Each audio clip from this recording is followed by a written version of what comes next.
Bienvenue dans ce nouvel épisode de Fait ou Fake. Ce soir, je vais vous raconter 3 histoires mystérieuses. 2 sont authentiques, bien réelles et pourtant difficiles à croire, mais une a été totalement inventée. À vous de deviner laquelle. Ouvrez l'œil, écoutez bien, car le faux se cache parfois dans les détails. Prêt ? On commence.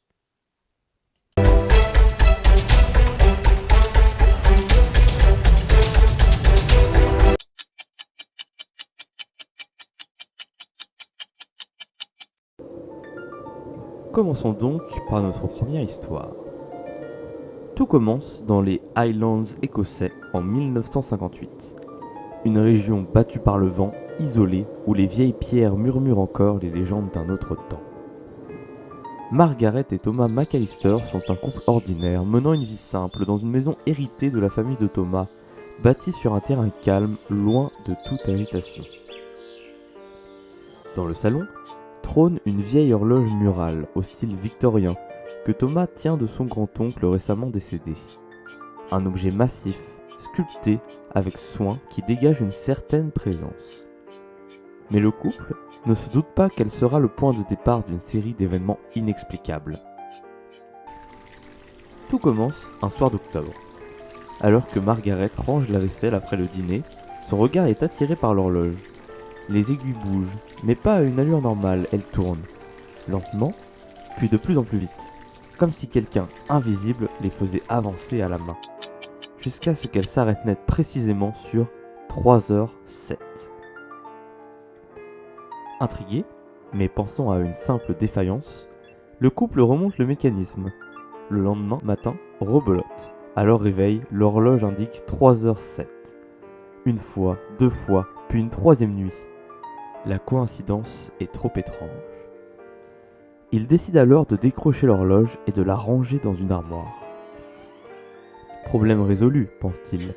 Mais dès la nuit suivante, la petite pendule de la cuisine, pourtant électrique, s'arrête à 3h07. Puis une horloge de chevet. Chaque fois, une autre horloge affiche le même chiffre au petit matin, comme une signature invisible laissée par une présence. La maison entière semble obéir à cette heure fantomatique. Prise de panique, Margaret convainc son mari d'appeler le prêtre du village. Le révérend MacLeod vient bénir la maison, aspergeant chaque pièce d'eau bénite, récitant des prières, brûlant de l'encens. Mais dès la nuit suivante, une vieille montre oubliée dans un tiroir se fige à 3h07.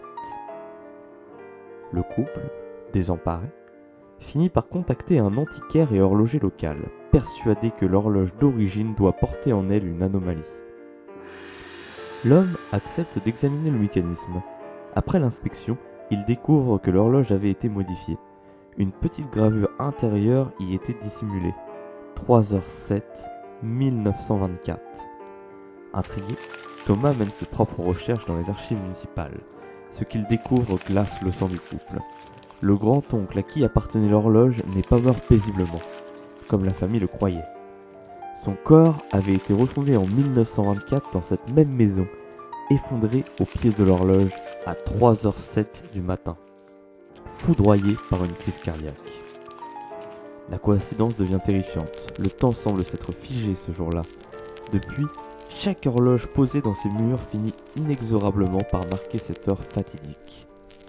Ne supportant plus l'atmosphère pesante, les McAllister vendront la maison quelques mois plus tard. Plusieurs familles s'y succéderont, aucune ne restera plus de quelques semaines. La demeure est aujourd'hui vide. L'horloge, elle, est conservée au musée local d'Édimbourg, exposée, arrêtée bien sûr, sur 3h07.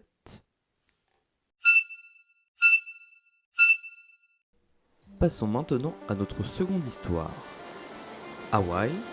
Pour beaucoup, ces îles évoquent les plages paradisiaques, la douceur de vivre et les couchers de soleil doré.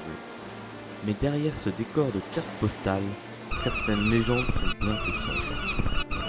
Et certaines d'entre elles sont nées dans un quartier tranquille d'Honolulu, Kaimuki.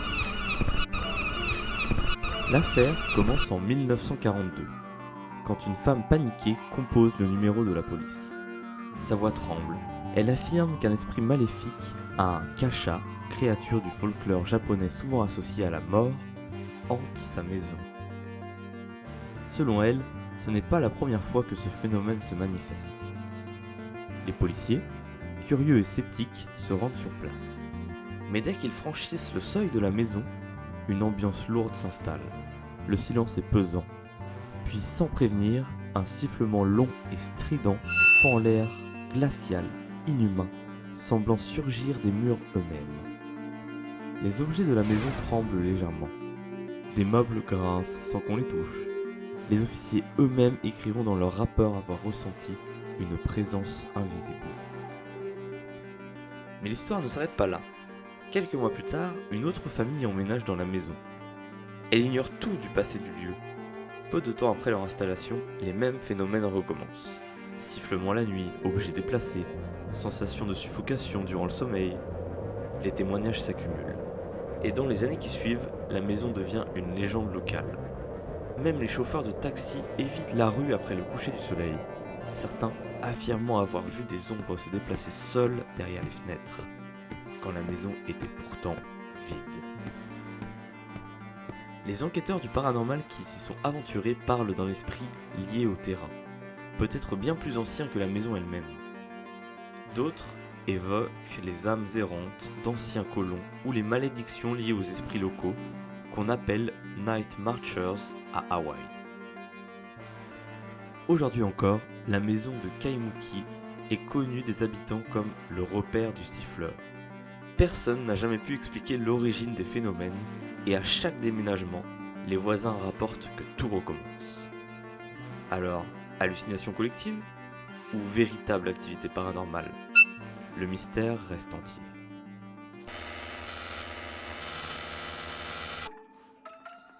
Passons à notre dernière histoire.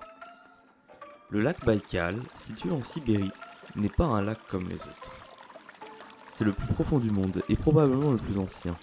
Avec ses eaux pures et glaciales, il semble figé dans le temps. Mais sous sa surface immobile, des choses étranges se passent depuis des décennies. Tout commence dans les années 1980, lorsque des plongeurs militaires soviétiques habitués aux opérations secrètes sont envoyés en mission d'exploration dans les profondeurs du lac. Ce qu'ils découvrent dépasse tout ce qu'ils avaient imaginé. À environ 50 mètres de profondeur, alors que les communications radio sont censées être brouillées, les plongeurs entendent des sons étranges. Des sifflements métalliques, des modulations régulières, et parfois des séries de clics organisés qui ressemblent à un langage codé. Plus surprenant encore, ces signaux sont parfois accompagnés de lumières sous-marines semblables à des projecteurs qui semblent se déplacer d'eux-mêmes. Lorsque les plongeurs tentent de s'approcher, les sons cessent. Pour revenir quelques minutes plus tard, toujours d'une autre direction. Le gouvernement soviétique aurait classé l'affaire secret défense, et les rares témoignages des plongeurs ayant quitté l'armée restent vagues. Mais ce phénomène ne s'arrête pas là. Des pêcheurs locaux et des habitants racontent eux aussi avoir entendu des sons sous la glace. Des basses fréquences profondes qui remontent jusqu'à la surface et font vibrer la banquise sans raison apparente. Certains les décrivent comme une respiration du lac, d'autres comme des appels presque humains mais impossibles à comprendre. En 2016, une équipe de chercheurs russes décide de s'équiper d'hydrophones pour enregistrer ces signaux. Résultat, les sons sont bel et bien capturés. Mais aucune créature marine connue, aucun phénomène géologique ou mouvement tectonique ne semble pouvoir expliquer leur nature. Plusieurs hypothèses circulent. Des échos de gaz sous pression piégés dans la glace, des interférences électromagnétiques provoquées par des anomalies géologiques, ou quelque chose d'encore inconnu. Aujourd'hui encore, ces signaux mystérieux continuent d'intriguer scientifiques, plongeurs et passionnés de phénomènes inexpliqués. Et le lac Baïkal conserve jalousement ses secrets, comme si son immensité dissimulait bien plus que de l'eau. Voilà, 3 histoires, 3 mystères. 2 sont authentiques, l'une est une pure invention. Alors, sauras-tu deviner ? Écris ton choix en commentaire et abonne-toi pour découvrir la vérité dans le prochain épisode de Fait ou Fake.